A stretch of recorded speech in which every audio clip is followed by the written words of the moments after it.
Ujumbe huo umetolewa na mwenyekiti mpya wa halmashauri hiyo Maarifu Mwashtete ndani ya kikao cha kwanza cha baraza la madiwani mara baada ya kupigiwa kura na kuchagua rasmi kwa mwenyekiti mpya wa kuiongoza halmashauri hiyo yenye kata 29 ndani ya majimbo mawili yani Vwawa na Mbozi. Najua kwamba dhamana mlionipa ni kubwa. Tuna watu 700,000 wa wilaya ya Mbozi. Watu hawa wanahitaji huduma kutoka kwetu.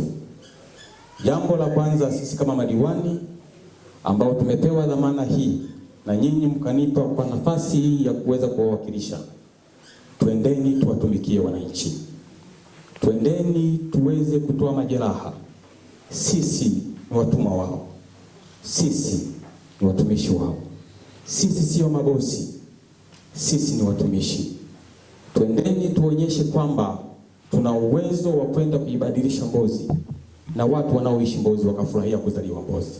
Tuende tukashirikiane, tufanye kazi kwa maslahi mapana ya wananchi wengi wa Mbozi wanaotutazama sisi kama jicho na dira ya Mbozi. Awali kikao hicho kilitanguliwa na uapisho ambapo madiwani hao wameapishwa rasmi na kuanza kazi ya kuwatumikia wananchi, ambapo afisa uchunguzi kutoka Tume ya Maadili Nyanda za Juu Kusini Majid Mohamed amewataka kwenda kuishi ndani ya maadili ya utumishi wa umma. Ndugu viongozi, utumishi wa umma hauishi ofisini. Hata mnapokuwa nje ya majukumu yenu ya kazi, mienende tabia ambayo ni njema haitaharibu sifa ya kwako wewe kiongozi na sifa ya serikali. Hatutaamini na hatutafurahi kumwona kiongozi anakuwa anafanya mambo ambayo sio mazuri nje ya utumishi wake wa umma, au kufanya mambo ya ulevi, au kuwa na marafiki wabaya, au kushiriki kwenye masuala ya wizi.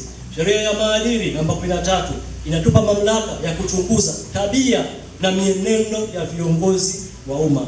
Ndugu viongozi, mkishakuwa viongozi hampo peke yenu, tunawafuatilia tabia zenu.